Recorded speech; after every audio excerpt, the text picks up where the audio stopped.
Good evening to all of you. Before we start today's session, please feel free to do event check-in.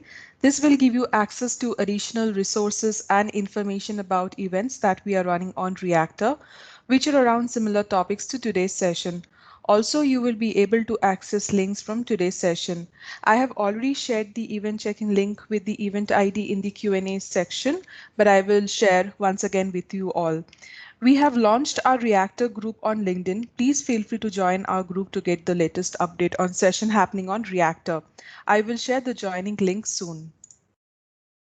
Thank you all once again for joining us today. My name is Rashmita and I'm the event planner for Microsoft Reactor Bengaluru, India. The session will run over the next 120 minutes, including Q&A. The session is being recorded and will be uploaded to our Reactor YouTube channel within 3 to 4 days. I will share the link to our YouTube channel in the chat section soon. Quick word on our code of conduct. We display this at all Microsoft Reactor events that we run, and it's just a reminder to be aware of others. Key thing to take out here is to be respectful of other people's views, understanding of differences, being kind and considerate in the way you engage. The chat will be open throughout, and we do encourage you all to participate. I would now like to welcome Vivek, our speaker for today's session. Vivek is a tech enthusiast and an open source contributor with around 15 years of experience in the software industry. He works at Microsoft as a senior cloud advocate, but for now, I'll hand over to Vivek to begin the session. Over to you, Vivek. Thanks, Rashmita. Just sharing my screen.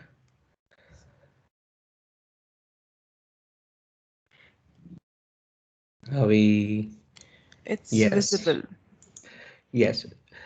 Okay. Welcome to Azure Happy Hour. I know this is Friday and it's holiday season, and thanks for joining in for everyone. And so first thing first, I just want to talk about the check-in. Do check in. The Rashmita will share this link with event ID. Do check in. Do tweet about today's event, what you've been learning, and there are a couple of uh, content which is there, which is obviously accessible via when you check in, you'll get it. Join our LinkedIn group and other things like YouTube channels where all these videos, all the recordings of these kind of sessions have been uploaded. And as we talk about at the end of the session, I will definitely talk about the role we have at Microsoft from our India Global Delivery team. I will share these links. I will talk about the role as well and what we are doing, and tomorrow sessions with them and other things as well. Coming to this specific series as well. So the idea behind this series, Azure Happy Hour is primarily from understanding of Azure with various integrations and also deep dive with Azure. But this specific series which we are driving is to understand DevOps from a Kubernetes perspective, how to build it and how to use it from a Kubernetes perspective, and specifically if you're trying to build it for production and how to set it up.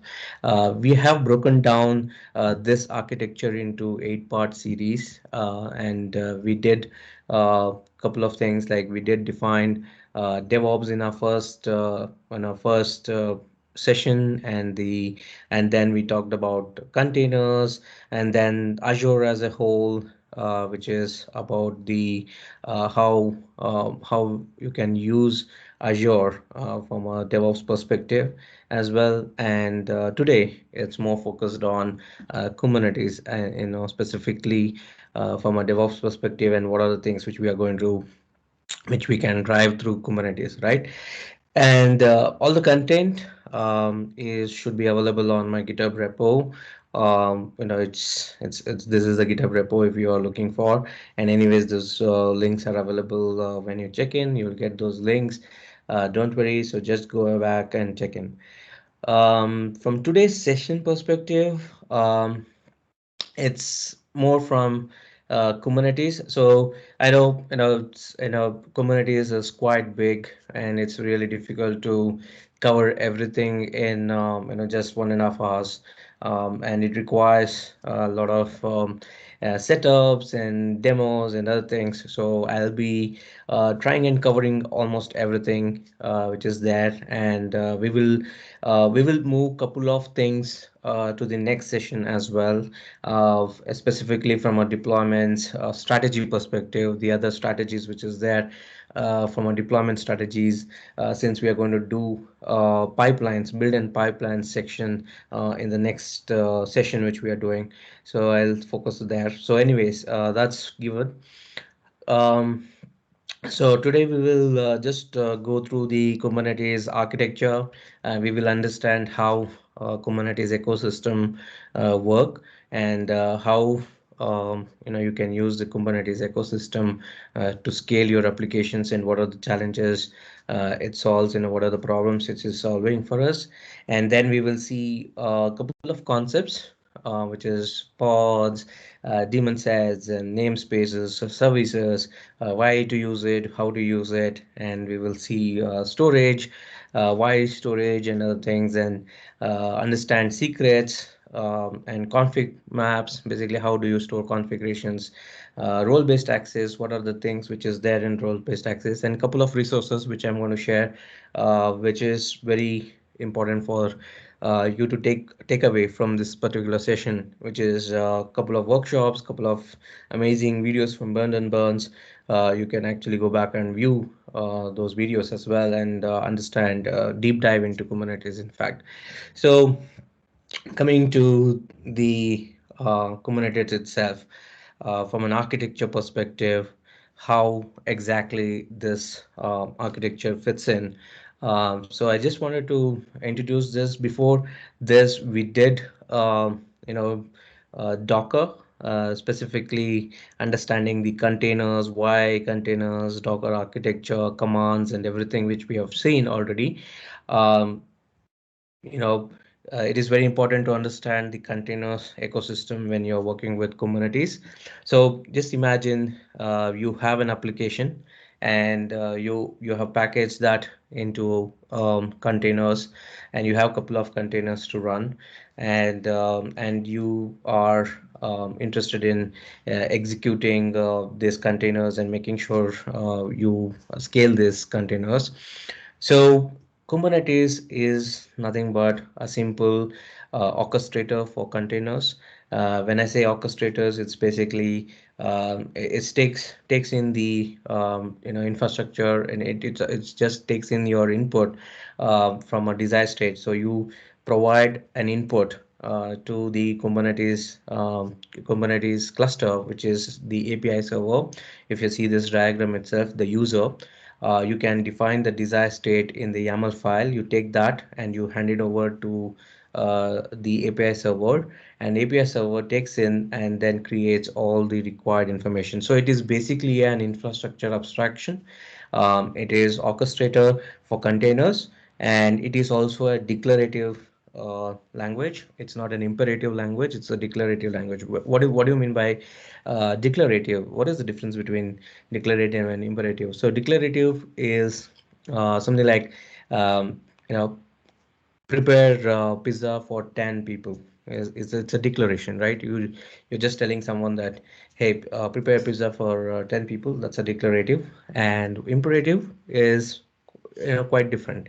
Imperative is going to the mart, getting the pizza base, getting the pizza sauce, get the sauce, get the onions and other things, capsicums, everything, and cut it and prepare it for 10 people. How do you prepare, and everything. You're actually giving a lot of instructions to the server. So that is imperative, and Kubernetes is more of a declarative. Okay, so it is a very simple, if you see this diagram itself, right, it is nothing but a master slave master, the client server architecture as well, right? So there is a master, which is the control plane, which you can see from the diagram here, and there is agent nodes, which is the worker nodes, which is associated to the control plane. So we'll go deep dive into each of these one by one. We will take some time to understand the API server, what is the role of API server, what is the role of schedulers and XSED and control manager. So as I told you, a user, declares his desired state for the infrastructure to run the containers. So how does he design it? He design it in a YAML file, and he gives definitions and keyword key pair values. This is exactly how I want my infrastructure to be set up. This is exactly how I want how many containers I want to run within the infrastructure, and this is how I need to set it up. This is the resources, these are the things, is defined in a simple YAML key pair value structure. And once he has designed it, he would hand it over to the API server. So how does he hand it over? There is a client with the user, which is kubectl. You would have heard it many times. Kubectl is nothing but a client, which is talking to the API server. And API server is the it's the motherboard, right? So it's basically it is the communicator for everything, and everything is run through Kubernetes API, which is called as Kubernetes API. It's not just the API server; it's called as Kubernetes APIs.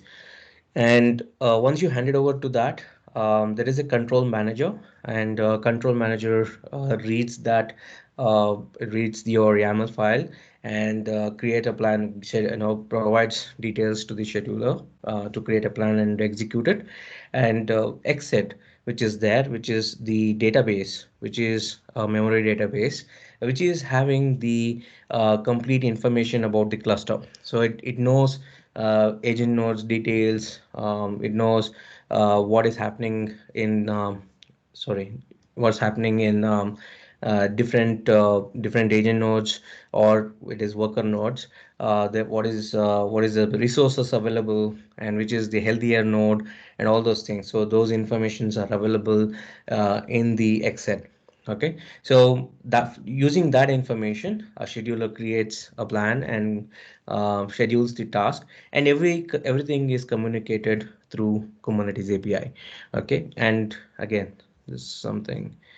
Um, okay, there's Kubernetes API, and then this Kubernetes API is taking the information and going and driving it through kubelet. Okay, so I'll come to kubelet later, come to kubelet from a worker node later, but understand the roles of different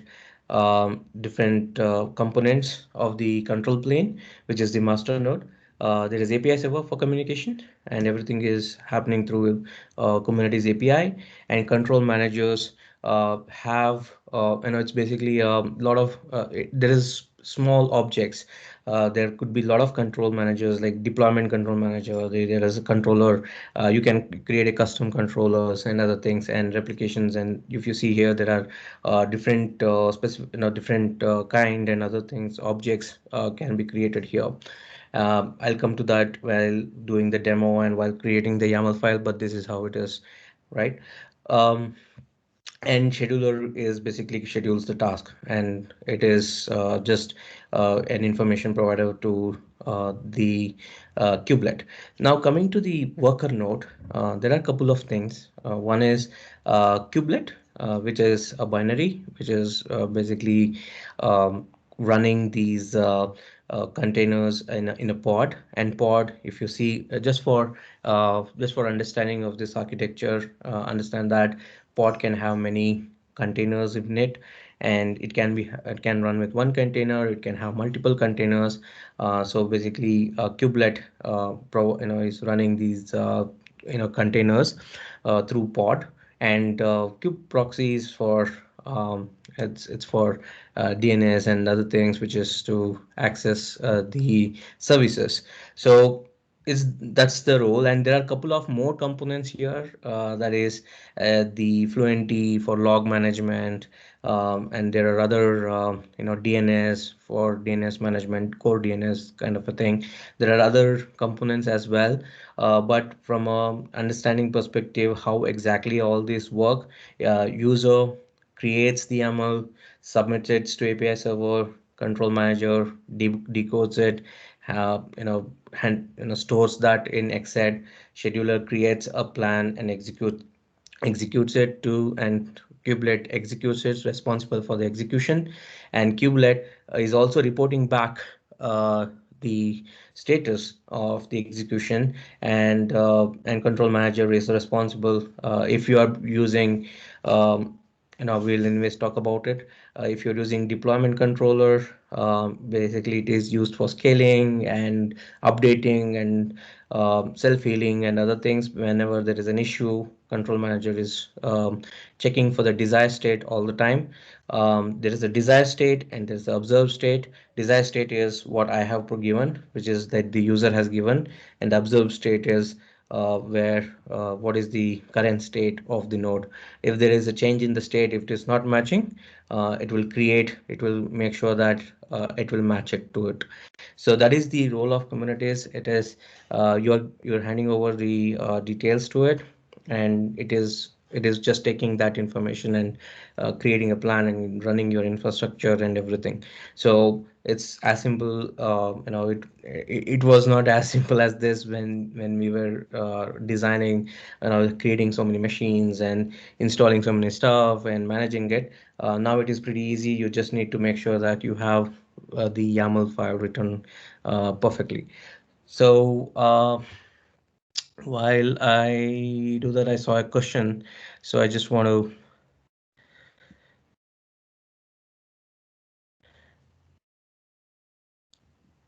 I think we did answer that why Kubernetes is being used in the first place. It's basically to orchestrate many containers. We will see. I'll show you in a couple of things. There is many containers which is there, and I want to orchestrate. I want an infrastructure. I want to create. You know.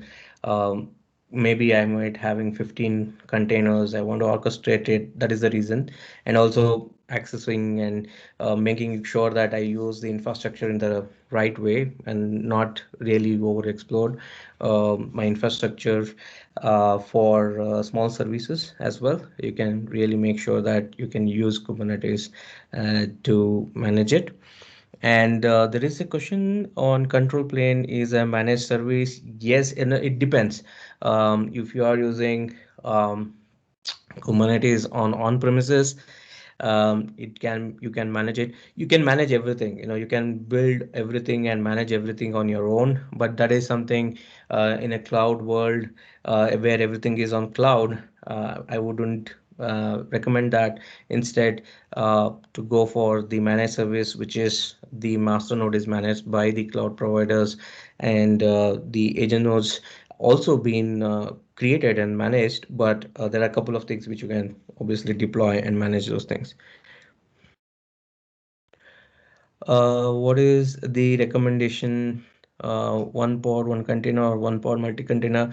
It is again depending on the your architecture, and if you want to tightly couple two containers, and we will anyways discuss those things as well, multi-containers, when we do the deployments discussion as well. But that's something which we are going to definitely do.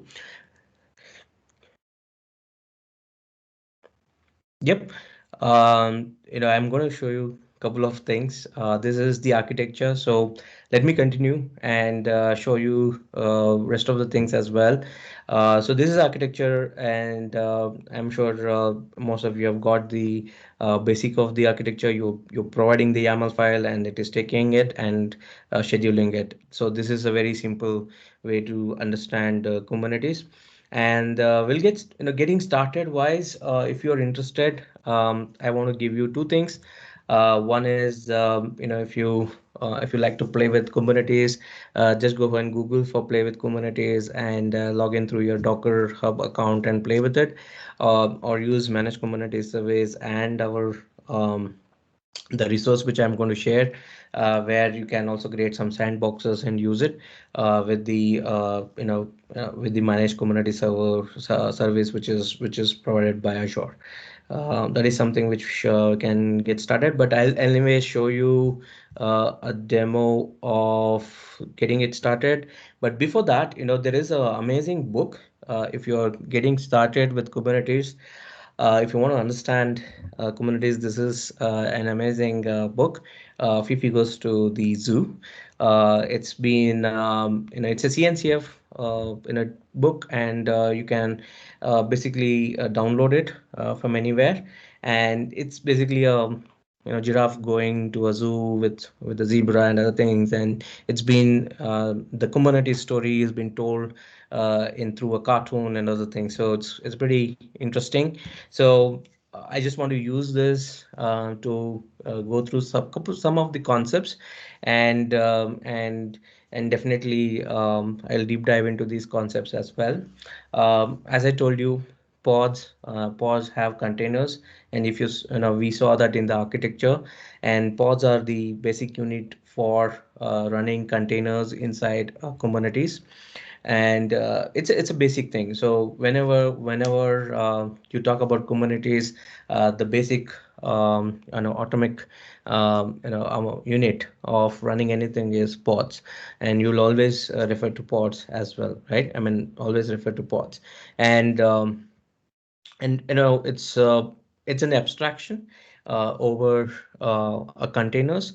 It does add a lot more features to a container, labels and resource sharing and other things. So if you can have multiple containers under the pod, and this is creating containers of container, and creating a simple resource sharing, labels and annotations and other things which is there, which we are going to anyway show. I'll anyway show you that it is going to create that through this specific pods. Okay, so understand that pod can have one container or multiple containers.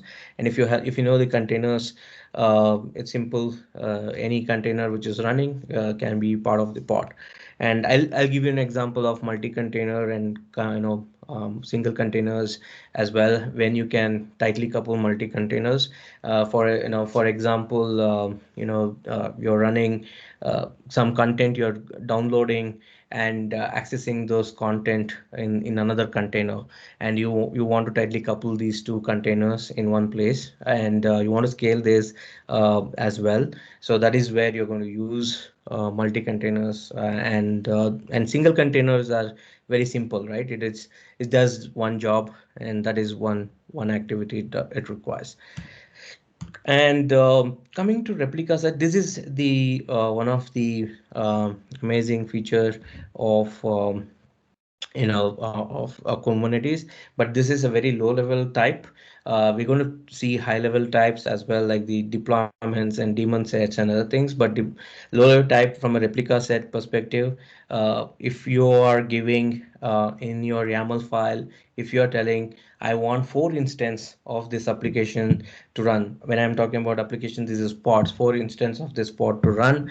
Pod might have multiple containers as well, but when I'm saying 4 instance of pod to run, it will make sure that instance of these replications are running. So if you can see this, if one goes down, the other comes up, and pods are not editable, right? Once you create the pod, once it running, it is running. It is not editable. You can't do anything on that. You can't log into it. I mean, you can log in and obviously access the containers, use the interactive mode, and do the access the containers like the way we accessed the last time in our discussion. You can obviously do all those things, but if you want to update something, update the code, update the app, it's not possible. The pod is non-editable there, and that what happens is, if the pod dies, or if pod you want to replace the pod, you will have to create a new one. It is never the same pod, and each pod has its own has its own IP address and other things, and containers have its own within the within the pod containers are running on the local host and can be accessed over local host, and that is the network pod network network structure. And each pod has its own IP addresses which are associated to services, which we will anyway see. So secrets, you definitely need a secret. You have something like passwords, username and passwords which you store, and you really don't want someone to access it. You want to encrypt it and keep it in your storage and use it whenever it is required. And a secret type or secret object or a work or a kind is provided by the Kubernetes where you can use it for managing the secret specifically, and we will see that as well. And deployments. So this is something a very important thing because uh, it provides off-the-shelf rolling updates and rollbacks. And if you see, there is version 1, version 2, and version 3 of pods which is there. And if you are rolling in version 2, version 1 is getting replaced, and slowly it is getting replaced. It's not like it replaces all the pods which is running.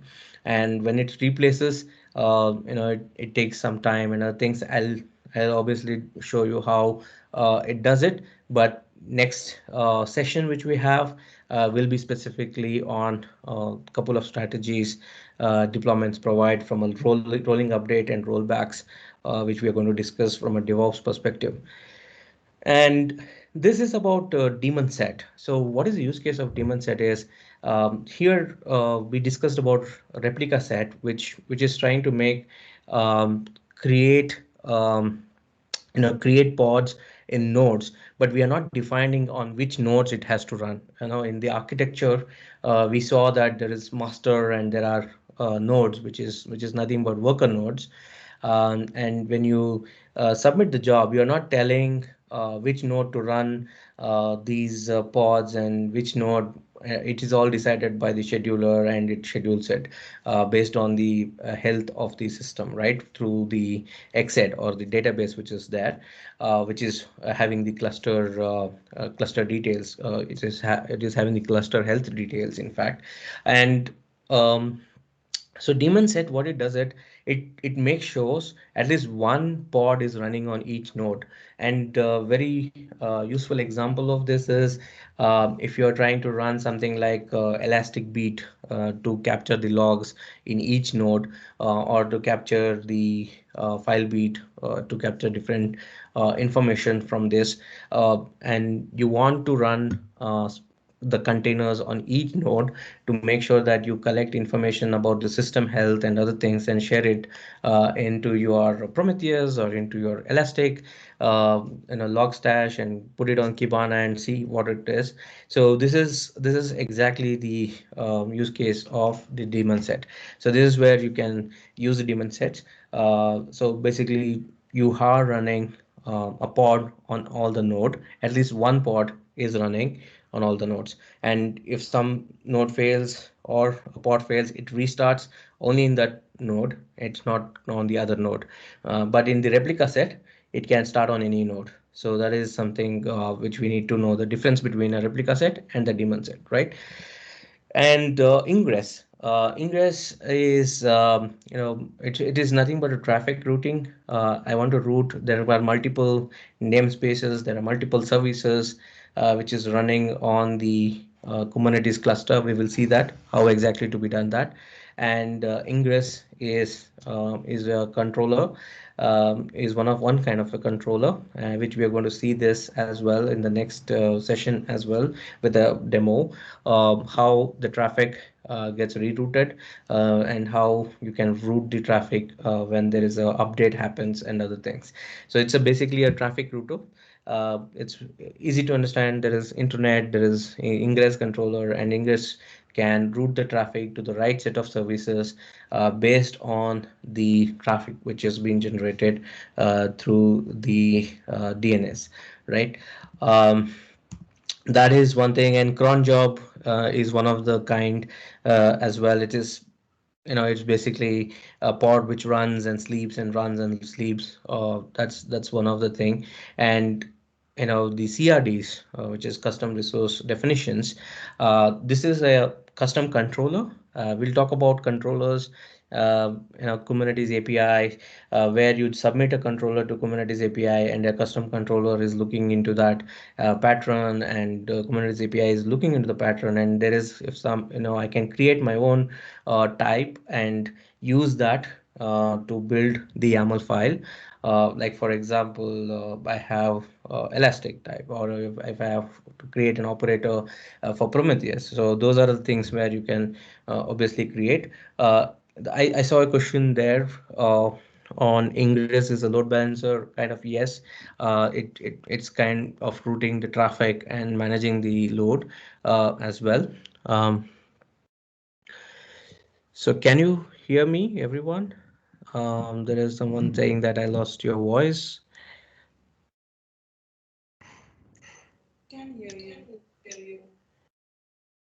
Okay, perfect. So that's something, and kubeproxy should be DNS load balancer. That is internal for internal mapping. So don't worry about that. Kubeproxy is for internal accessibility and also external. If you're accessing directly the node port, that is where you're going to use it. We're going to see that one in the demos. There's a lot to cover.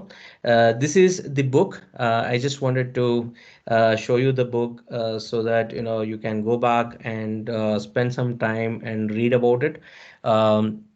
It's very important if you are looking for getting started and basics to understand the Fifi, and go to Fifi, go to the zoo is a very interesting book to read.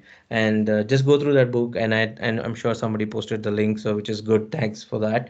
um,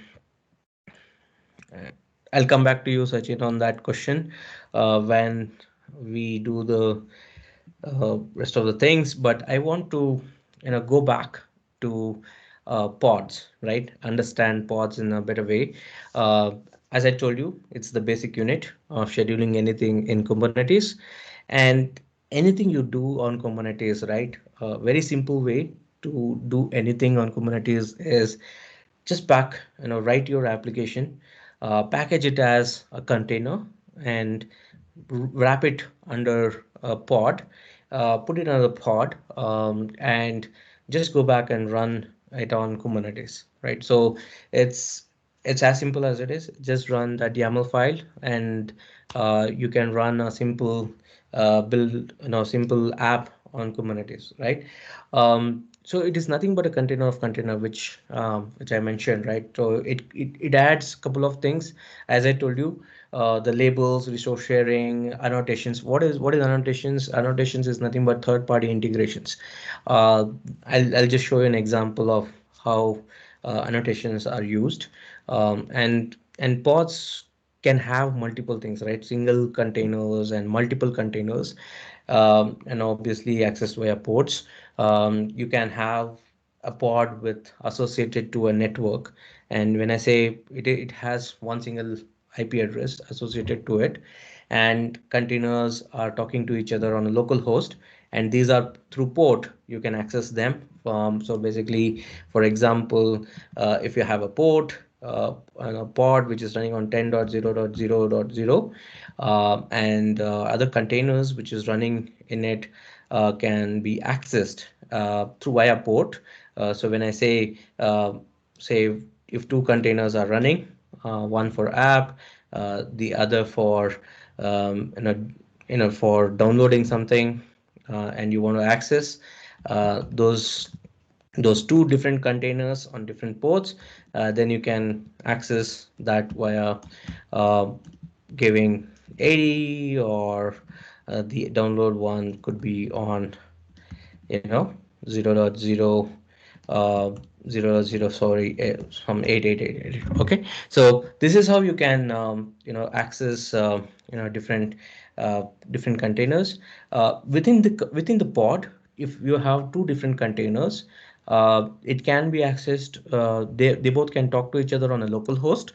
We did that last week when we talked about Dockers.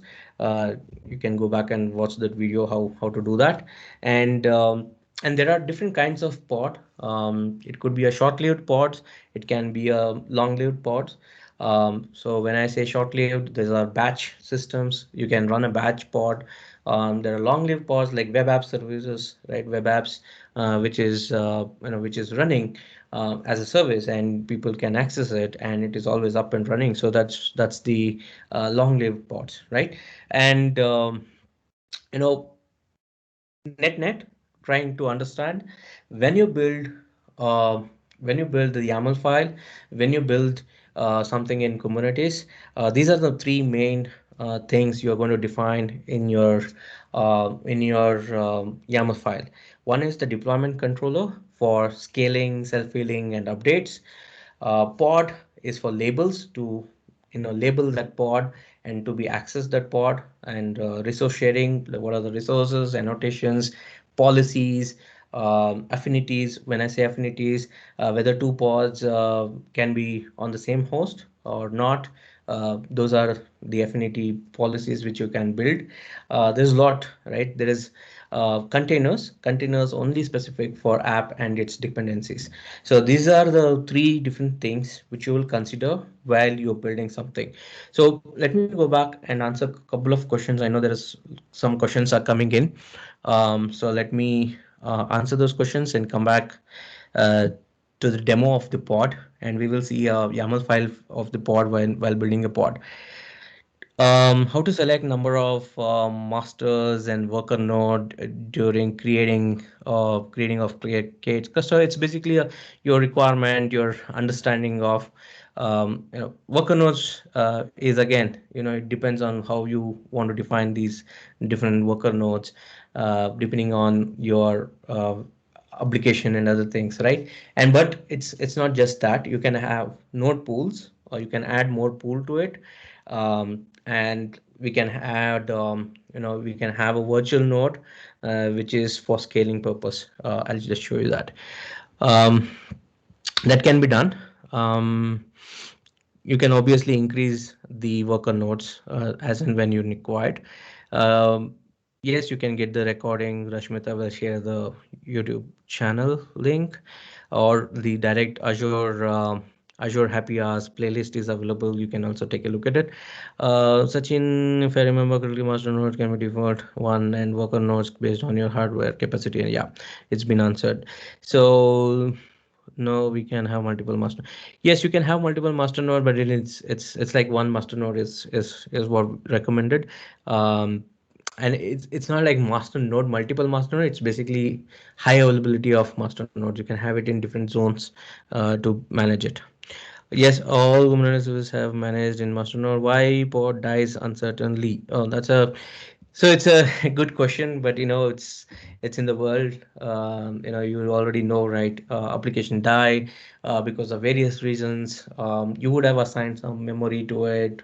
There could be a lot of requests would have gone into it. They would have used of a lot of things, so it would die. So I'll go back to the demo.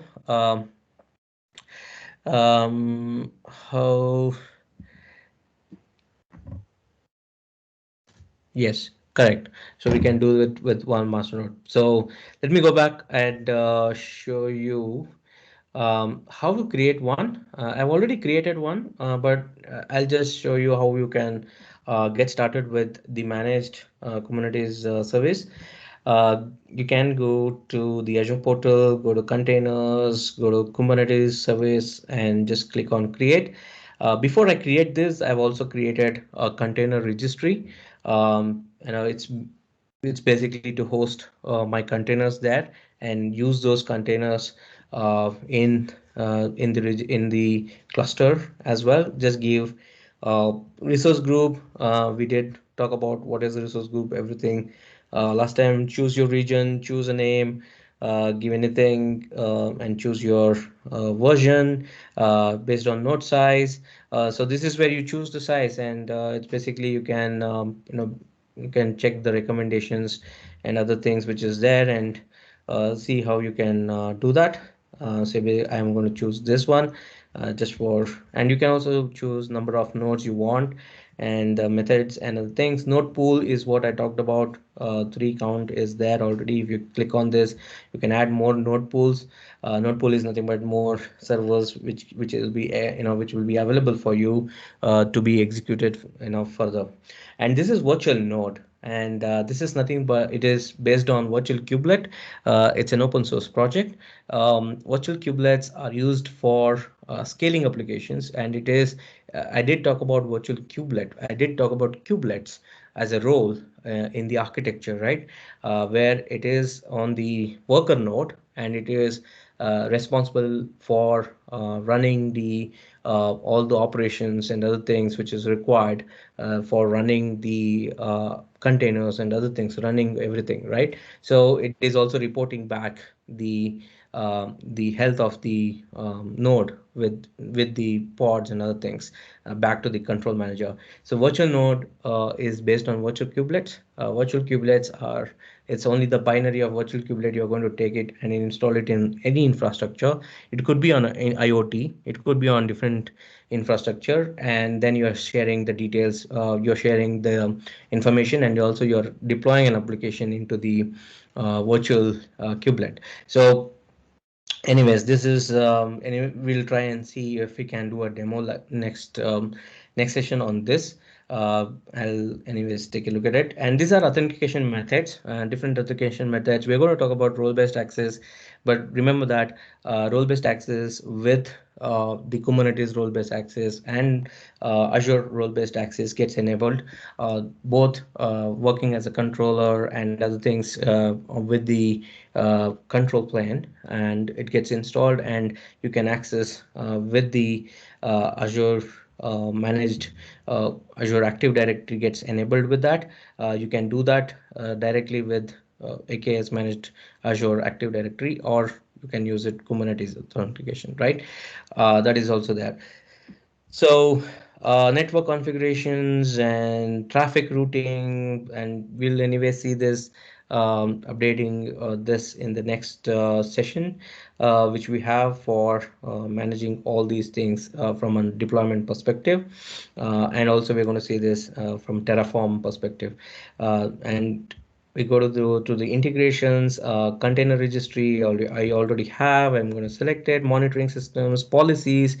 In the architecture of DevOps for all series, I did show there are a couple of policy enablement, which we are going to enable in our last session about on the DevOps series, where we are going to talk about how a couple of policies we can enable there.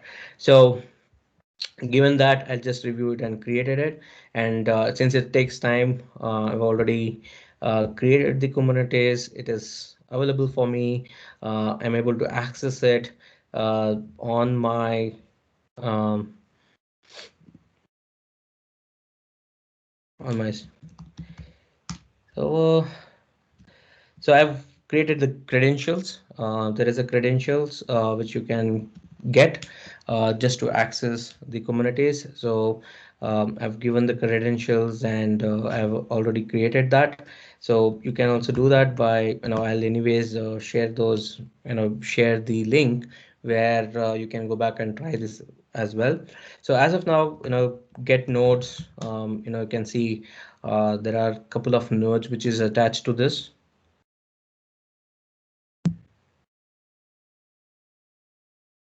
Okay, so if you see, I've also created a virtual kubelet, which is virtual node. It runs through ACI on container instance, Azure container instance, basically. If you see, it is little bit different. I can create as many pods as possible on this. We will see a demo of that next session for sure. Since there is a lot of things to cover this session, we'll not be able to do the demos there. So next session, I will try and do a virtual node demo, how we can scale a Kubernetes cluster when there is a lot of traffic coming into your cluster, and with only these nodes enabled, and every other pod being deployed on the virtual node, which is connected to our Azure container instance. And you can see number of nodes getting, number of pods getting deployed, and then after the traffic goes down, the number of pods coming down. We'll see that demo in the next session which we have. So this is, I just wanted to show you, there is node setup. Everything is set up for us now. While this is there, we will go back and see some of the example. This is a simple example of a pod. As you see, there is a kind pod API version. There is a metadata name, which is, I'm just running an Nginx, and then there is container, and there is my front end, and this is the image. This is the image, which is the container registry to host the image. And node selector is nothing but which OS I need to run. So I can give Windows, as well. This is Linux. I've chosen Linux as a node selector while running this kind of a pod, right? So, you know, this is a simple YAML file. This is a simple YAML file or a description you're giving to the uh,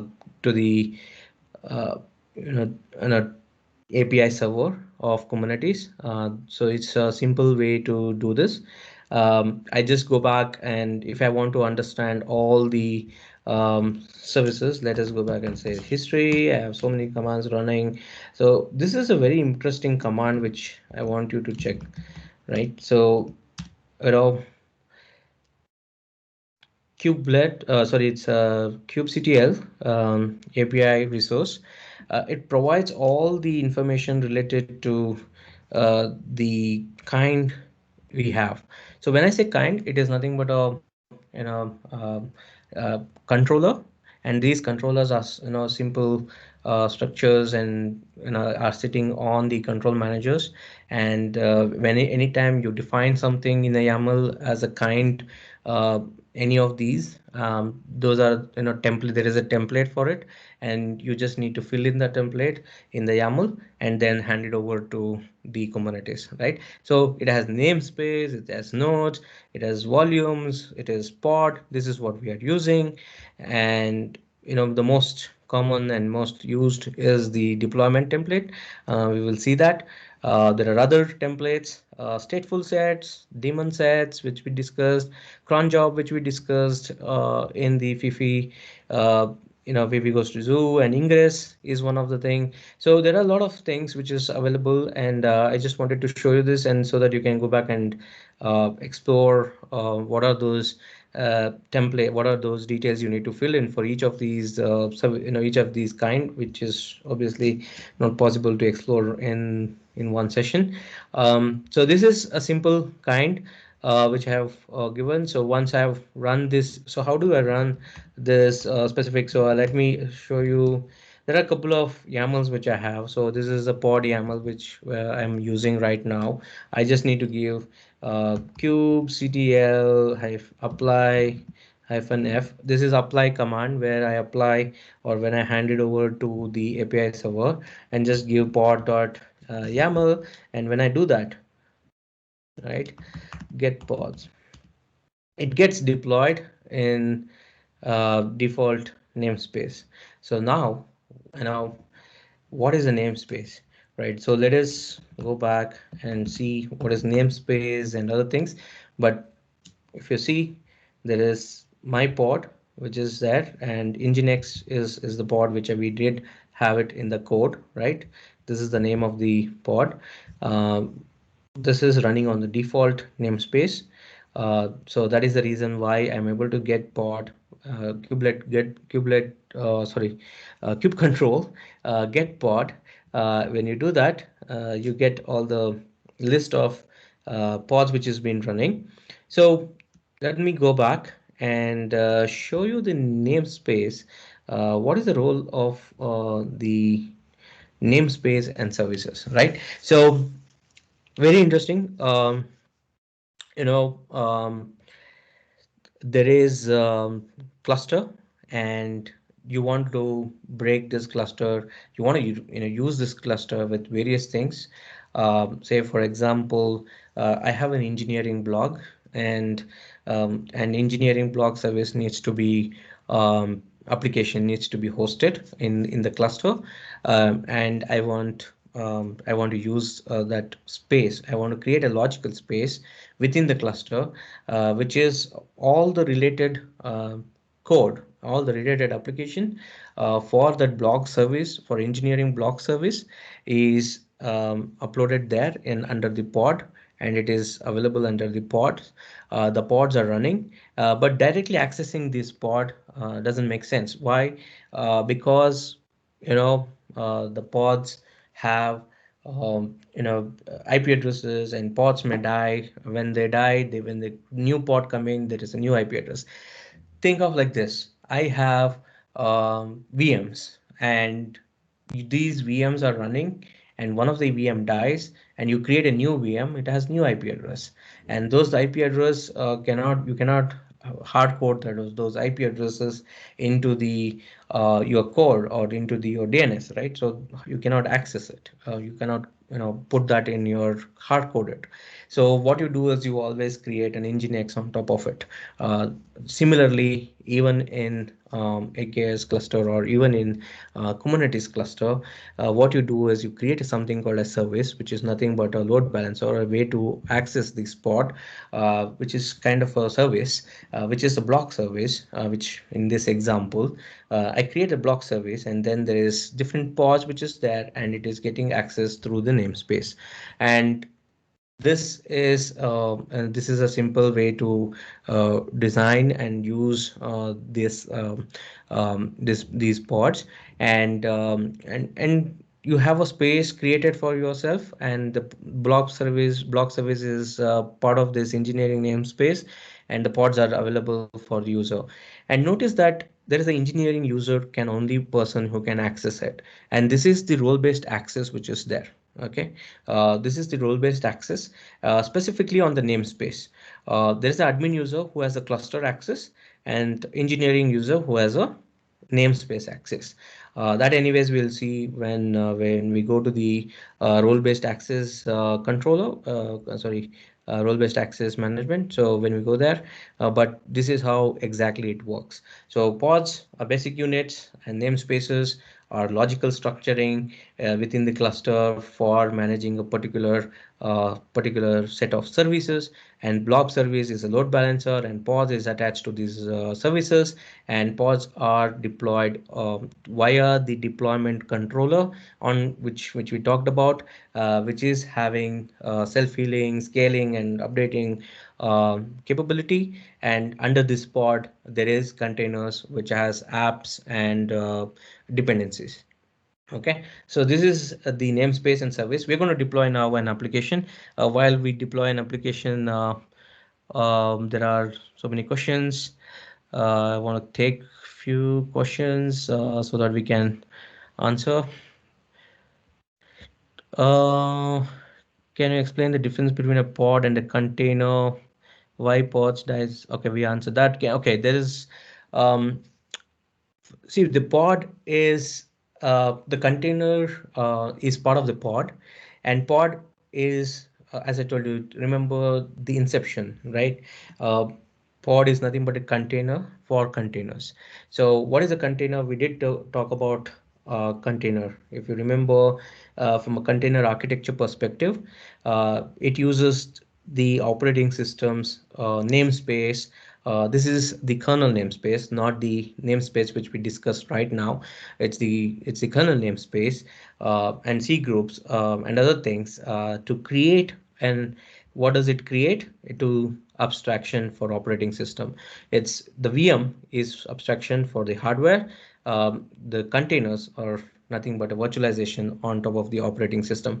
To do that, it does uses this specific namespaces. And similarly, pod is using the same thing for a container. So there is already a container. On top of that, it is using all these things, but it has a couple of extra extra things, which is has a lot of things, in fact, labels and resource sharing, annotations, various things. It can do network policy, and some certain rules like affinity and affinity rules. It can set. So that is the role of the pod, and the role of container is to be part of that. And they can have multiple containers within the pod. So pod, remember that pod is the unit in the Kubernetes. We don't talk about containers in Kubernetes. It's all about pods. That is the main thing. So pods are stateless. Yes, it depends on how you want to run. There are stateful kind, the stateful controller as well, and which is it's called a stateful. It is it does keep the state, but it is stateless. It does keep the states with persistent storage, and we are going to see that when we talk about persistent storage and storage as such. Um, Recent days, three masternodes recommended. Oh, okay, where are match expressions is used in pod spec, or it is the deployment. Where the match expression is used in pod spec, or is it? It's in the deployment. So it's a deployment where we're going to use it, where we are going to say match labels and other things. That I mean, while we do the application deployment, we'll go through that YAML file. Is that my local could not find the command, so asking. So this is the latest version of kubectl. So it's nothing something which I don't have. No, I have only API version, not resources. Can you tell your kids environment on premises or cloud? It's on cloud. I did create on the Azure Kubernetes service, so that's where I have created. You can install kubectl on the master node. Yes, you can do it. It's all about, it's nothing but client which you can install, and anywhere can be installed and all those things. Namespace in Kubernetes, logical communication name. Yes, it's basically logical communication. Correct. It's a logically creating space within the cluster where you can, you know, we can where you can apply certain things on the whole service which is running. Right. Anyways, I'll go back and we will see an example. There is one example called Azure Oat service, and just notice how I'm going to transition this into a couple of things, the code changes we make, and also how we're going to change the YAML file to suit different things, and also we'll try and deploy one with some replications and other things. Right now it is replicated as one. We will go back and see how it can be increased and other things. So this time we are doing with API version. So it's a version level for this specific controller. What is the version? It's available there. We can, as somebody mentioned, there is a command to do that, and there is a deployment kind. This is nothing but a deployment controller, and also sometimes called as objects and workload and other things. And I'm naming it as Azure Oat Bank, Oat Back, which is the backend of the Azure Oat service which we have. And this is the specification. So if you see here, I'm specifying replication. This is the nothing but update or scaling perspective. And and if at all I want to match something, a match label to or back. So somebody wants to access this specific thing. The name is here, the label is here, and match label to this. It has to match completely to this. And there is a node selector. We did discuss about the OS, and there is the details of the container, which is supposed to be the image part and the name of the image, and a couple of environment variables which you can give. And you can see this most important thing, the resources.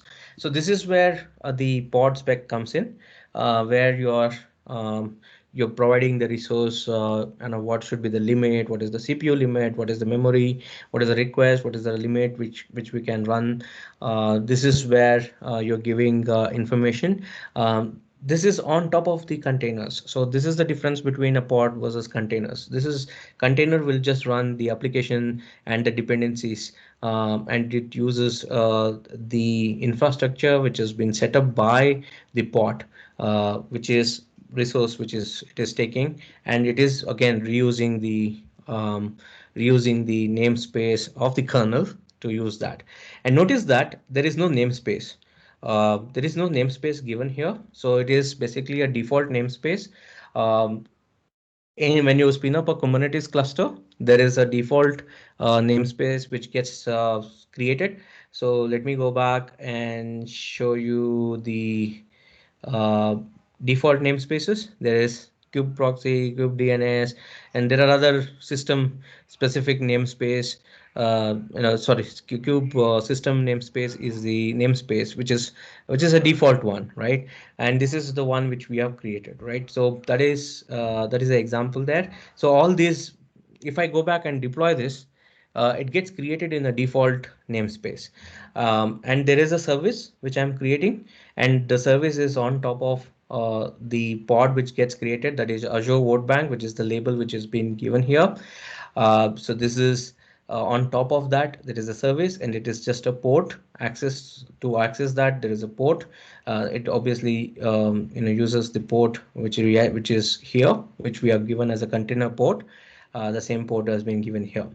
So whether we are creating one more deployment service, one is for the front end, that is the back end which we are doing. The back end is on Redis or something, and the front end is for there is a code which is running, and it also runs with the replication one. It has name, it's the same things, nothing changes here apart from port 80, and it is environment variable. You're giving Redis and the value as Azure Bank, and the service is based on is attached to a load balancer, and it is using Azure type load balancer. And the moment you use load balancer, it uses the load balancer which has been enabled on the cluster.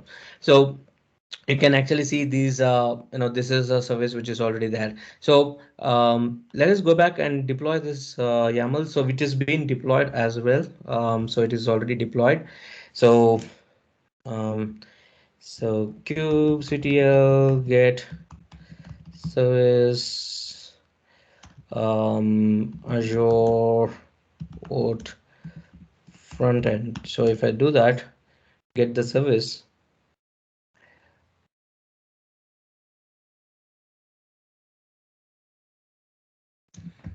Okay, so this is when I if you see this, when I say get pod, these are the things which is running from a pod perspective, and this is the service which is on top of that, and this is the uh, this is the IP address, which is the external IP address which gets attached to it from a load balancer perspective. And there's a cluster IP. This is internal IP address which is sitting on the service. You can also expose these uh, these front end and other things on the node port and other things if you set up the service with the node port and other things. So node port is nothing but service where to access it in the public, and there is a cluster cluster IP and other things which is internal accessing internally. Okay, so let me show you the code which is running. So this is by on a default namespace. Okay, we didn't do anything. This particular code is running on a default namespace. We haven't changed anything. I did go back, and if you see, this is all default code which is available, and this is all default things which is there. And now what I'll do is I'll just make a simple change by going to you know I'm just calling it as a phone, and I've just got a new namespace to it. I've just added a new namespace into this, and obviously replica set is one, and I've just set it up the same way. Nothing else has been changed. I've just added new namespaces to it, and if you notice, I have actually created a new code, which is an upgraded code of the same thing, which has different configurations, or which has different a completely different application out of this. So this is a new code, and this is on my on my container registry, which is that I've just deployed that in the container registry, and I'm using that image. So this is something which is different. And if you see this, the namespace is this. Now, if I go back to my CLI and not this one, so kubectl get service. I think this is, I'm really bad with the command. So now, if you see this, it is having a different IP address, and this was deployed under a namespace Azure Vote phone, right? It's on the same cluster. I have default namespace. I have Azure Vote phone namespace. When I say Azure Vote phone, I'll go back and see this. This one is for cat and dog, and now this one is for whether it is you want to go for iPhone or an Android phone, right? So basically, there are two different services, which is that, and there is, you can, it's on the same cluster. I have two different code which is running on two different namespaces. One is on default, one is on something else, the one which we created. So basically, you understand the concept here. The same cluster has been logically divided into two different applications, and now I'm able to run two different applications. And each one application is not talking to each other, or it's not hampering each other, um, unless and until there's a resource crunch or other things. But obviously you can add nodes whenever it is required, or you can use virtual kubelet through the YAML which you have. So this is how you can use different structure, different namespaces, and different kinds, the service kind you are attaching on top of the pod which is getting created, and deployment is used. As I told you, the deployment kind is used to make sure that you're scaling and other things. So now we will go back, and um, I also have some other namespaces. It's okay. Now what we will do, we will go back and create,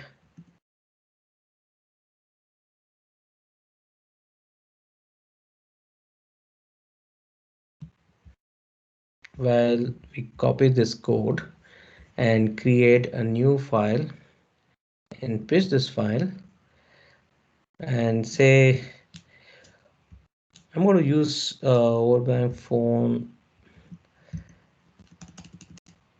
OS.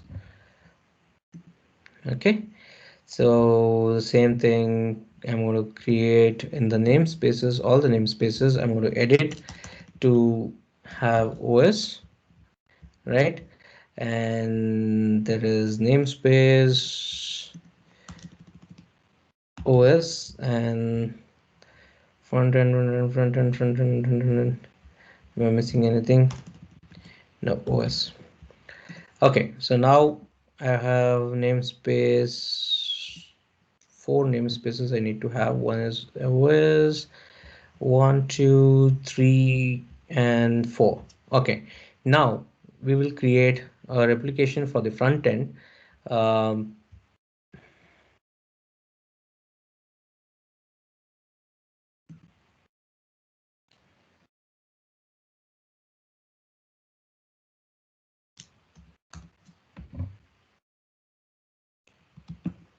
15 replications, and when we save it, we're gonna run as save and say pod replica dot YAML. Okay, so now you can run this, and you can see that there could be different replications running. And for namespace, since namespace is not there, you just go back and use command line, or you can also use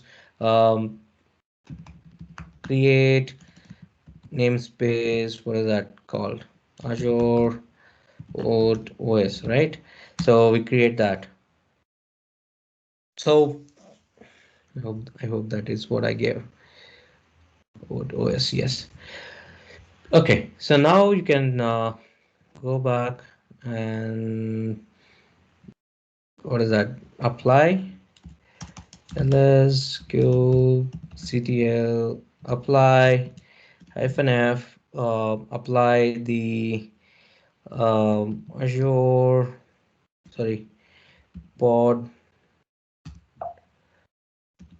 replicas, right? So when I do that, um, it gets created in the different namespace which we have. Um, the same application, it's been created in different namespace. So how do I see everything? Sorry, kubectl get pods namespace Azure auth OS, right? So you will start saying all the pods which is running in that namespace specifically, and you can see there are a couple of still getting created, still getting running on different nodes, and you can see different instances, right? 1, 2, 3, 4, 5, 6, 7, 8, 9, 10, 11, 12, 13, 14, 15, 16, 17.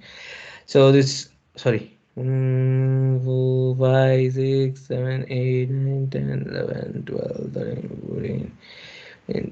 Okay, there is one extra, from a back perspective, but rest is all front end which we gave. So this is how you can go back and create replications, and this is how you can use replications in the in the system. So what we have done is, I don't have to create uh, create a namespace if I want to have that in my namespace. What, I could go back and add that kind at the top and create a kind with namespace and then create it. So that's how it is. So there is a lot of things in terms of the YAML file development, right? So if you understand each and every kind which is there and what is supposed to be given and other things, it's pretty easier to develop this. It comes over practice, and even every time I do this, I learn something new. There is a lot of things, a lot of new changes which keeps happening here, and I would suggest go back and keep doing such kind of experiments which I am doing, and you will understand each and every aspect of this, right? So that is something which I just wanted to talk to you about from a namespace perspective, from a service perspective. The service is on top of this. So if I have to get pods with the get services um, which is running, it will just show me little.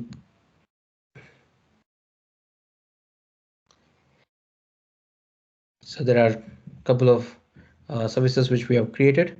There's load balancer which is there, so it will show you that, um, and that's how you can really access it, right? So these are the ways you can run through commands, and you can see this. Um, Let me go back. So from a before I go into deployment, any specific questions anywhere can be installed? Can you run, give the version? You want to run version? I'm not sure. Let me see.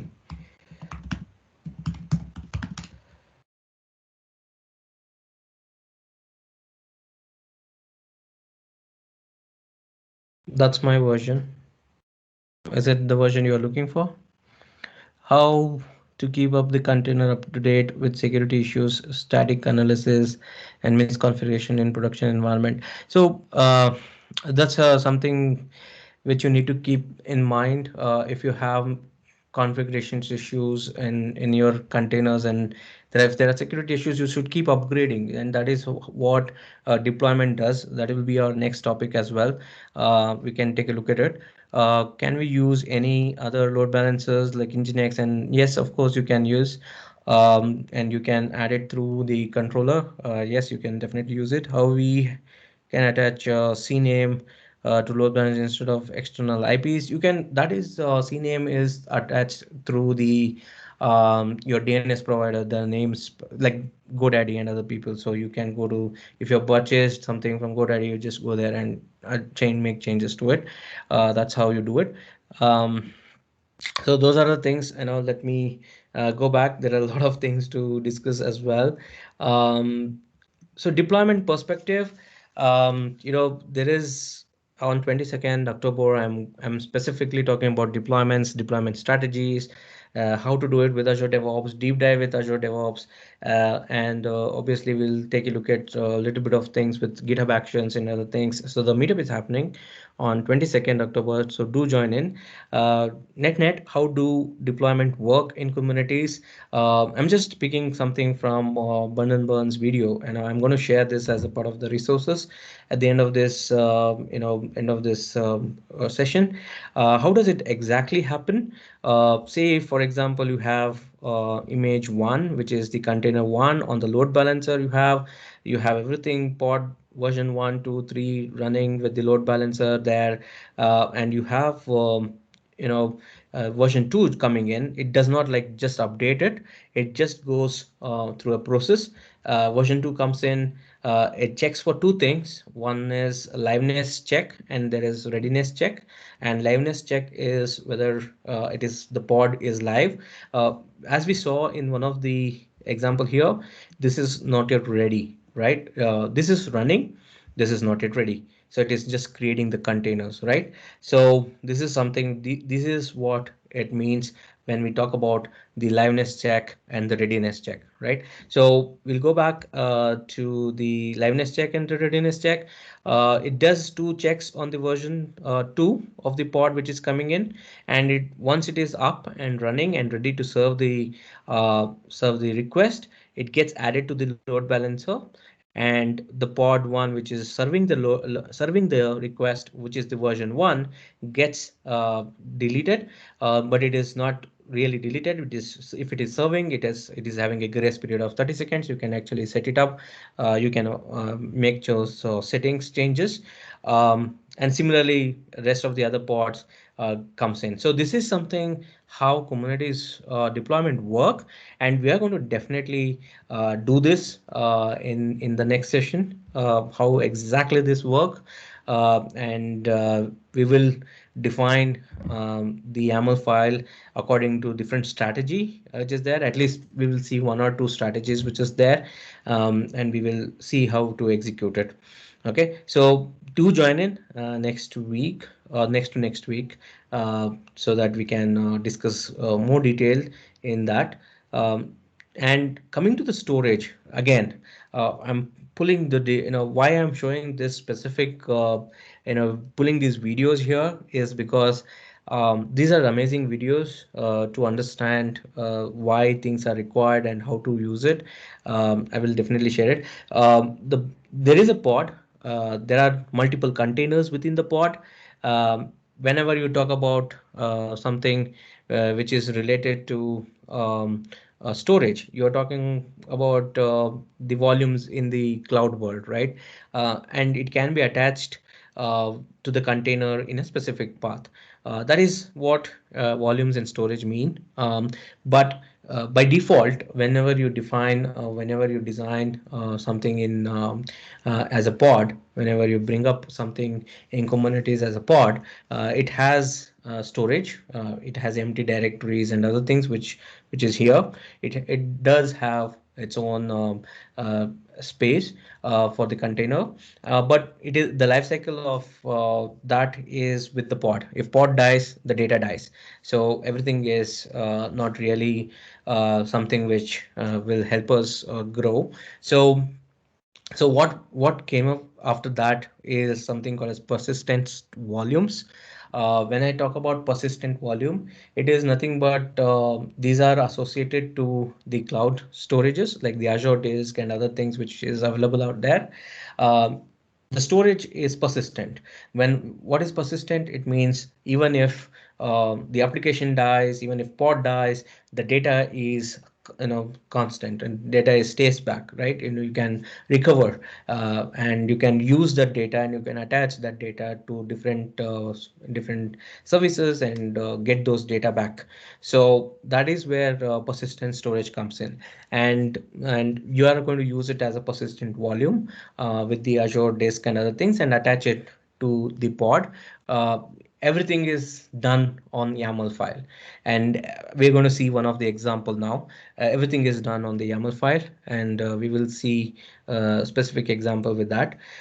But if you're scaling this, say for example, as I told you, there are three different pods or replications of different pods. So for example, if this many number of pods are accessing the data, right? So what we will do, right? So that is how that is why uh, there is something called as claim, persistent volume claims, where you're going to claim 5 GB of data and hand it over to these group of pods, specifically specific pod, um, and it is reusing that specific data space and attaching it into the volume, attaching it into a specific path. So we will see that example.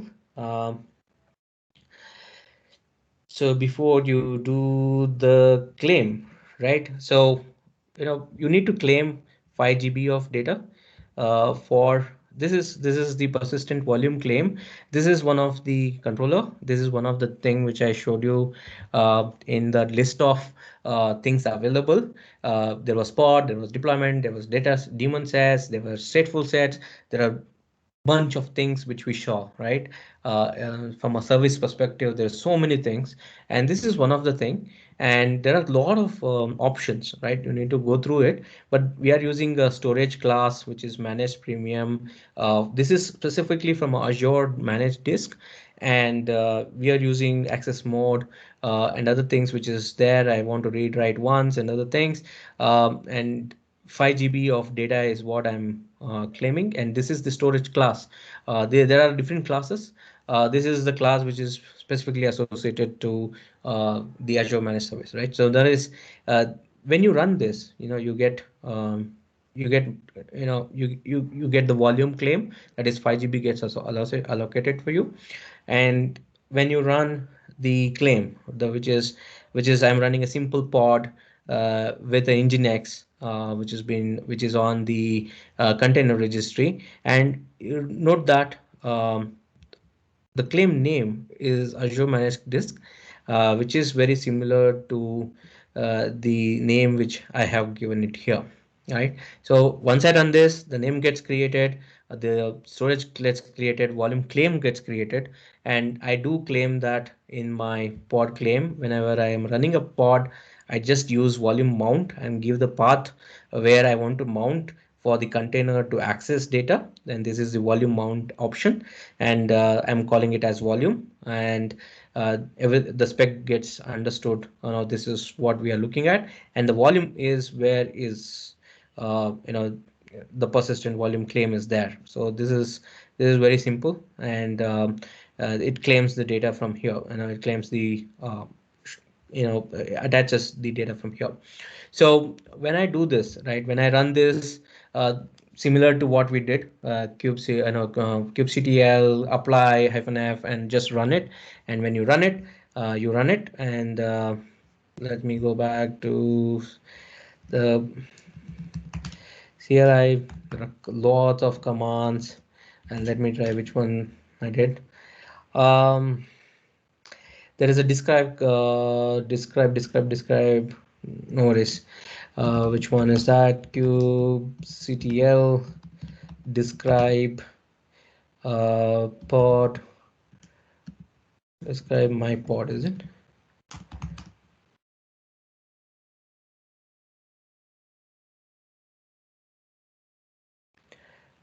Like sometime. Oops. So does not have a resource type. Okay. Describe pod my pod. Oh, I missed that. I think.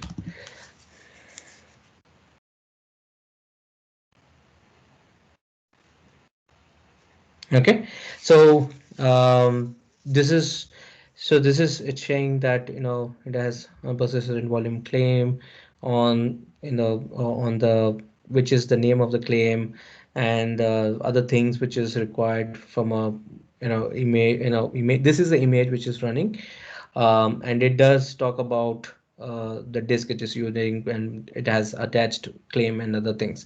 So whenever you run something, you are attaching the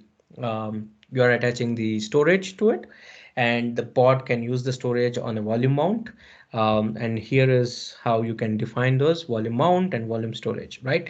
That's how you're going to use this. Um, as I told you, this is a simple example.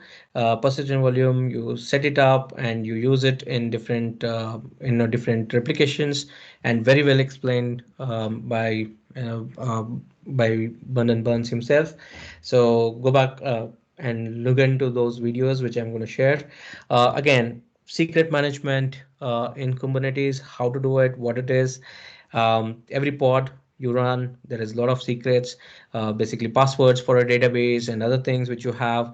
All you need to do is go and create a secret kind, which is a keeper value, provide all the details, create a secret kind, which is the deployment, very similar to the YAML file. You just create that YAML file. We'll say an example, and submit it to the API. When you submit it, it gets stored in the XSED. The secret is stored in the XSED database. Since you want to make sure that XSED database is encrypted, there is a controller which is for the Azure Key Vault and other things. There are other services as well, but Azure Key Vault, there is a key which gets generated, and you can access those encrypted passwords and other things from the secrets. So it's secret and config map are very similar, and secrets and config map are nothing but configuration management and a secret management. It has been divided into two, because secrets are to be encrypted and configurations are, it's okay to have multiple configurations for different things, but if you don't want to, it's nothing. If you don't want to, if you, it's okay to expose certain things, but secrets is something which you want to make sure it is confidential, so make sure it has been separated. These two are different, different objects in the communities. So the difference is on this the same. And how do we use secrets in the pod? It's very similar to what we did now, which is the volumes. We are going to create volumes and attach it to a mount and add it to the pod, or you can actually do it via environment variable. And we have seen a couple of environment variables as well. Those are the things which is there, right? So let me go back and show you secret YAML as well. I just, it's for an example, you have a Tomcat and password and username, and there is an API version which is there, and how are you using it? Again, I told you create a volume, and you're attaching that volume with the secret, which is here, and you are using a container and volume mount, and you're providing the secret test as a name to it, and volume mounted to the container to access the secret details. So this is how you can manage the secrets as well. This is very simple. As I told you, right, it's everything is in the YAML. So the moment you understand all these things in the YAML file, how to do it, um, once you are submitting it to the communities is executing it, right? So this is how you can use the secrets. And configuration is also the same. Nothing changes in the configuration. As I told you, you create a configuration object with an example configuration, say MongoDB, localhost, or something. The use case is very different. You can have different configurations for dev, test, and prod, right? And you can have MongoDB, different MongoDBs for that, and there might you want to use it separately and do something separately. And this is where you're going to define a key pair value of it and use the configurations details here, and you just run these YAML file the way I was running, and you will be able to execute this. So here, if you see here, it is using the same path, which is the volume mount you are mounting it. You can also do it with environment variables or environment variables or volume. So both the things are possible to use this configurations. So this is how configuration and secrets can be used, which are both are same. I don't want to spend time on that. Role-based access, I just want to run you through role-based access, how to do it. And this, as I told you in one of the example here, um, there are two kinds. You can either provide access to engineering namespace for this engineering user. He's able to access only a couple of things, and he can have a role, right? He can have a role specific to something, and he can definitely go through these pods, and he can define. He can have a role to add something new or not, and you can provide certain roles to this user, and specifically only on this namespace. And there is admin user where he can have a couple of roles on, or other user who can have a couple of roles on the cluster itself. There are two kinds, and this is a role binding. How do you bind roles for different users? That is what it means. Let me go to that specific thing, because I just want to run through two things. One is role and cluster roles. We know what both of them are, right? So for example, this is a role binding, which is nothing but the namespace access. So if you see this, this is very simple. Jane is getting the default namespace. He's able to access things only on default namespace. If you want to, he wants to go for development namespace. You provide those details here, and what a kind of a role definition you want to give him. That kind of a definition is here. Role reference, cluster roles are role binding. So basically these are the examples of role, how you can use it. And by the way, we are going to when we uh, do this as a whole, as a last session where we are going to run everything. That's when we will have policies on these roles. We'll have different things on the how role accesses is, and we'll see a developer, how developer can have his own cluster using bridges. That's something we will have specific areas, and we will see how to execute that specifically with respect to production. How do we think from a production, how to work in a production from an execution perspective and access perspective. When we do that, we'll have all this set up. So I just want to give an overview, but when we do this, we will have the complete setup. And we can take a look at the complete setup at that time. So we have gone through most of the things which is there in the communities, and also most of the important areas where we want to run through the communities as a service, right? It has so many things, and as from my for anyone's understanding perspective, I would say go back and understand these different kind which is there, understand how you can access all this stuff, work on each and everything. Just similarly, see, I'm just playing the way it has to be played, right? So basically I just go and change the image and play and change the CPU and see how exactly I can run through this, and other things which is like put in replications and how it runs, and having an API service, exposing this API service on node port and other things. So if you go and understand these each and every kind, you will be able to understand Kubernetes in a better way. And it's not like everybody is an expert in this. Every time I do this, I learn so many new things. Every time we go back and run new applications, we get to learn a lot of things. Before we close the session, I want to show you how exactly um, it's in the production. I'm going to show you an example. There's a sock shop. This is a very famous demo. You see the kind of YAML file it is. It's a huge YAML file. I just want to show you. It just creates a namespace from a sock shop, and then it creates a cart, which is the deployment kind, and then it has the replications. It's match labels to cart. It has one replication, and it has a container. This is the container details, and it provides an environment variable, and it has resource limits and port, and security context and other things which is there. This is from a security context, so container accessibility. So you're actually controlling how how controller, how you can access the containers.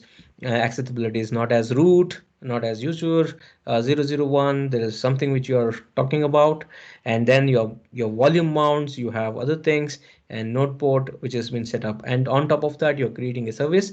And this is the something which I wanted to talk about, the annotation. So we did talk about a lot of things, labels and other things. The annotation is nothing but the external third party integrations into Prometheus, which is set to true, right? You are actually looking at Prometheus scraping and getting data.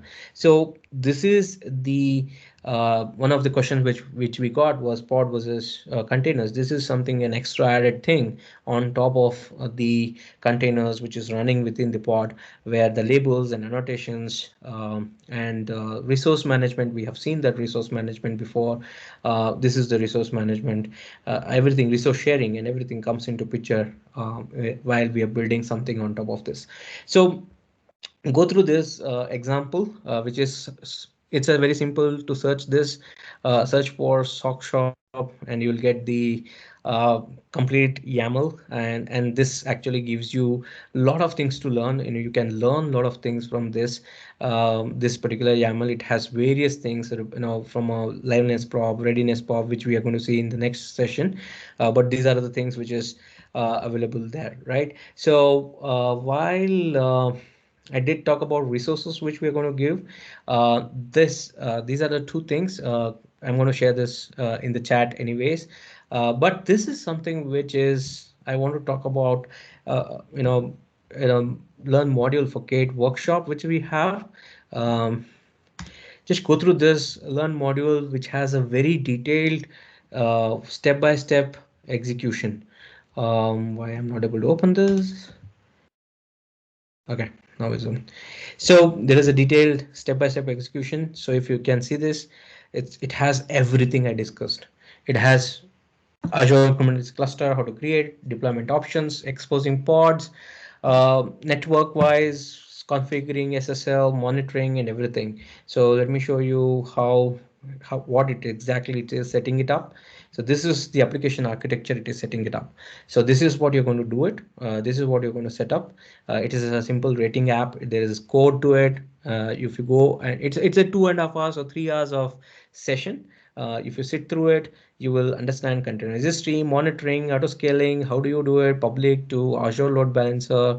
How do you pull the traffic? Ingress, Nginx ingress controller. How do you set up the ingress controllers? Certification managers on top of this, and then run through the different kinds, which is stateful services.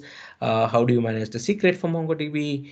Everything is there. It's a step-by-step thing, and I just want to share this because it's if you want to learn something from a Kubernetes perspective, this is something a really wonderful exercise to go through.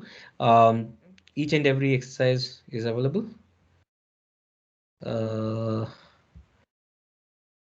so let me share this in so yeah, so Rashmita shared that session. Rashmita shared that the link.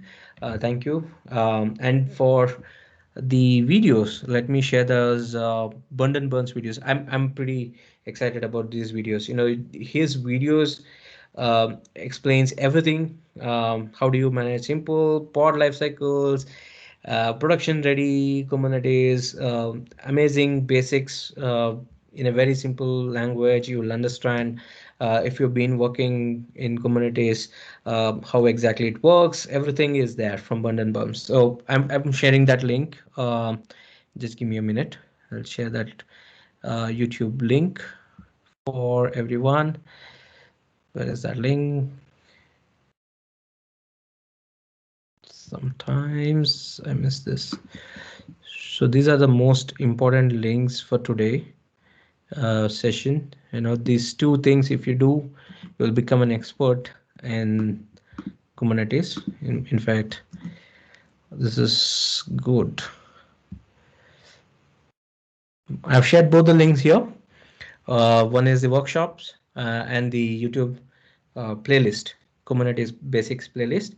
Please go through that. Lots to learn here. And those are the things I just wanted to share. Um, there is Cloud Skill Challenge also, which is something which I have set it up. There are a lot of learn modules, which is specifically for doing a couple of things. There are 67 days to close it. There is already 99 participants who are running it, who are already doing stuff. And if you see here, it is introduction to containers, to Dockers, to uh, Kubernetes, Azure Kubernetes Service, how do you secure it, how do you deploy, a lot of things, Helm chart, pipelining, and everything is available here. So please make sure you go and take part in that Cloud Skill Challenge which I'm running. I'm going to share that link as well, which is there in the chat. So that we can go back and please take part in the Cloud Skill Challenge. It's pretty interesting. A lot of learn modules to learn. Okay, now let me go through some of questions we have. Um,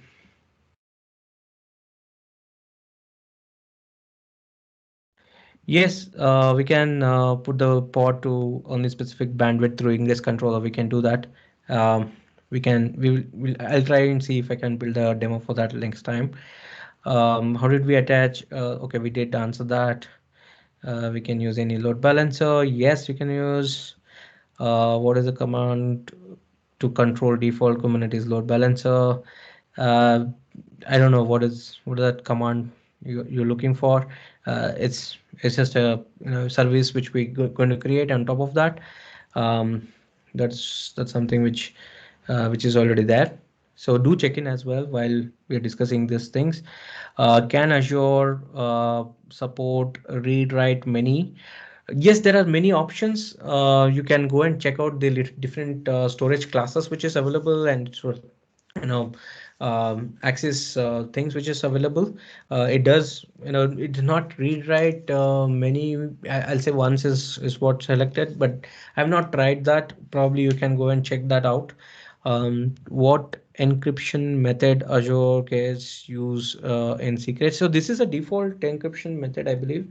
I think this is on uh, the encryption method is SH something, 64 something, SHA 64 something. I think that is a default one which is there within the Kubernetes. I don't think so. We're going to use something which is different. Uh, any other questions which is there? Please drop in. So these are, I'm done with all the questions there. While we are talking about it, do check in. You get a couple of accesses to these GitHub repos and other things. How to deploy app in multi-node? It is deployed in multi-node. Um, you have multiple replications. It is deployed in multi-nodes only, or it could be on the single node as well.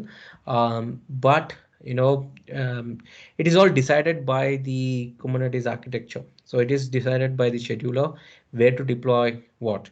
You don't have the control over that. Only when you want something like daemon set, which we talked about in one of the example, which we did talk about, uh, the daemon set here, where you want one at least in each node. That is the only control you can have. While you're doing that, you need to set it up as a daemon set. So you need to set that pod specifically under the daemon set kind and deploy that pod. When you do that, it gets deployed in all the nodes. But in a real world scenario, if you are not really keen on you're not supposed to give instruction to Kubernetes where to which all node you need to use. There are other things as well, the affinities rules which you can provide. You can say these set of nodes should not be deployed on these set of when these set of nodes are running. So because of different could be a you want to make sure that these two pods are not in the same node, and you want to make sure that that is the rules you want to set.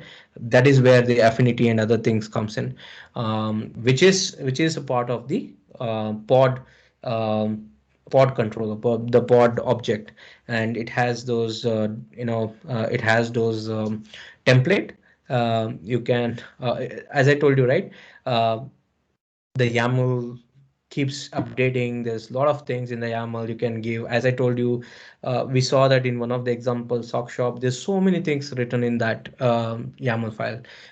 So you know if if when it's basically you need to understand different things which is available for different things. Once you understand that, probably you'll be able to do that easily.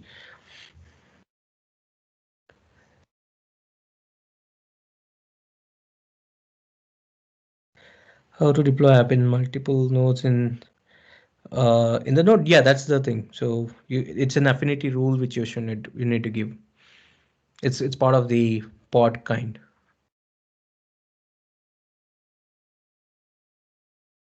So any other questions we have? um,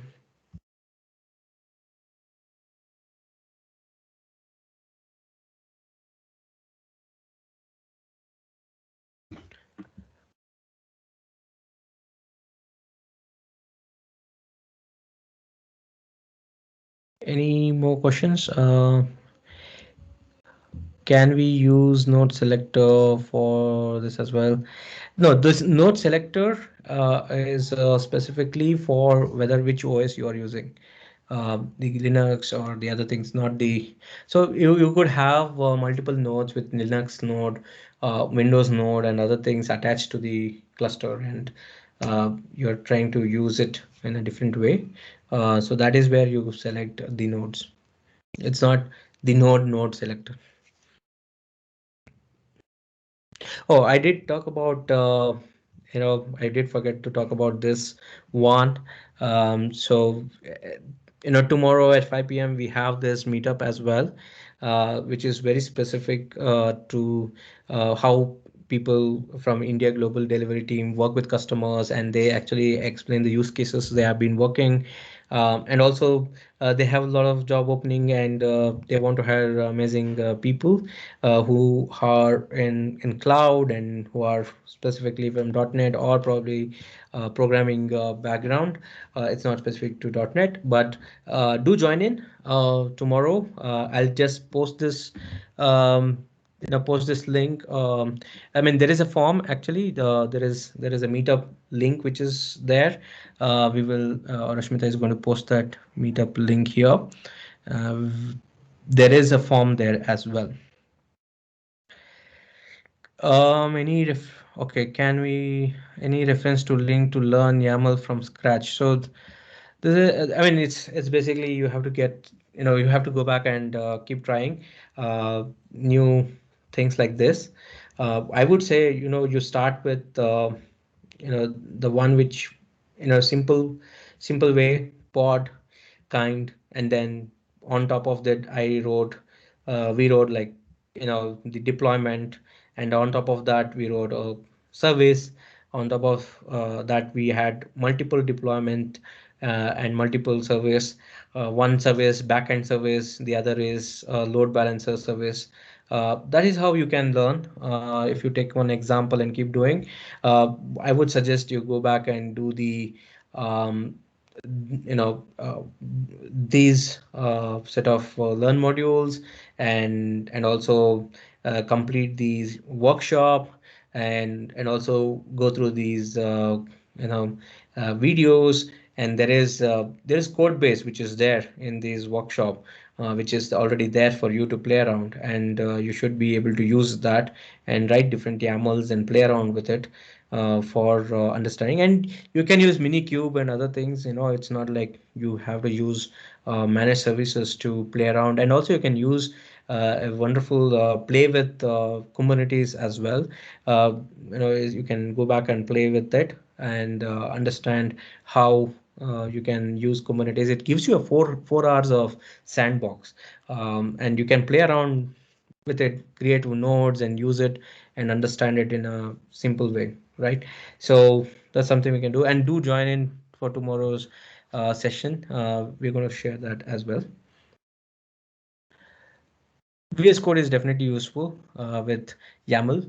It gives me all the, if you see a couple of things, right, while I was doing some things, it shows me what is missing and what I am not doing right. And I've already installed a couple of YAML, Kubernetes YAML helper and other things in extensions. So I think those things obviously help for sure, but learning is different. Okay. I think there is no much questions. I think Rashmita, we can. There's a session. Sure. Sure. Sure, sure.